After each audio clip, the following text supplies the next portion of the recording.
इतर वेळी short jeans आणि टॉपमध्ये फिरणाऱ्या मुली लग्नाच्या दिवशी अशा प्रकारचे हेवी लेंगे आमच्याकडे मी खूप वेळेस घालताना बघितलेले आहेत. मुली लग्नाच्या दिवशी अशा प्रकारचे हेवी कपडे कसं काय कॅरी करत असतील ते त्यांनाच माहिती. हा लेंगा माझ्याकडे ड्राय क्लीन करण्यासाठी आलेला होता. याचं वजन नाही काही म्हटलं तरी कमीत कमी 10 किलो तरी होतं आणि याच्यावरची ज्वेलरी पण अशाच प्रकारची हेवीच लागत असणार आहे. तर माझ्याकडे हा लेंगा ड्राय क्लीन करण्यासाठी आलेला होता आणि याचे मी 1000 रुपये चार्ज घेतलेले होते.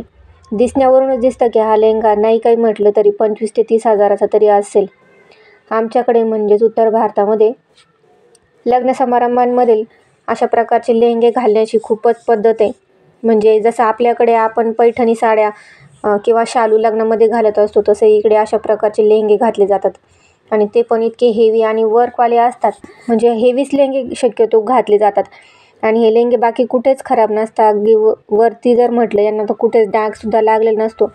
पण याची बॉर्डर जी आहे ना ती खूप जास्त खराब असते, कारण की याला आतमधून सुद्धा खूप साऱ्या नेटच्या लेयर्स असतात. कारण की तो मोठा फुगलेला दिसायला पाहिजे, त्याचा घेर दिसायला पाहिजे याच्यासाठी.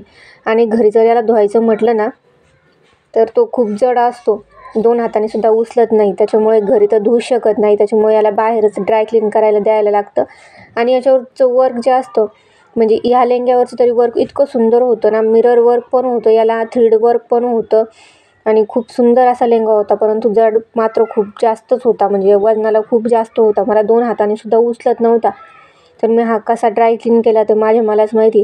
आणि हा मोबाईलच्या फ्रेममध्ये एका फ्रेममध्ये सुद्धा बसत नव्हता. मग मी याला कसं तरी वरती हँगरला लटकवला आणि याचा व्हिडिओ बनवलेला होता. याच्या अगोदर तर मी असे कधी लेंगे वगैरे काही ड्राय क्लीन केलेले नव्हते, परंतु आता मी हे सगळं काही शिकलेली आहे. तर माझ्याबरोबरचा एक्सपिरियन्स जो आहे तो तुमच्यासोबत शेअर करते आहे. तर तुम्हाला माझे व्हिडिओ कसे वाटतात ते मला कमेंटमध्ये सांगा. आणि तुमच्या सिटीमध्ये अशा प्रकारचे हेवी कपडे ड्राय क्लीन करायचे काय चार्जेस घेतले जातात ते सुद्धा मला कमेंटमध्ये सांगा. व्हिडिओ आवडल्यास व्हिडिओला लाईक करा, चॅनलला सबस्क्राईब नक्की करा. थँक्यू.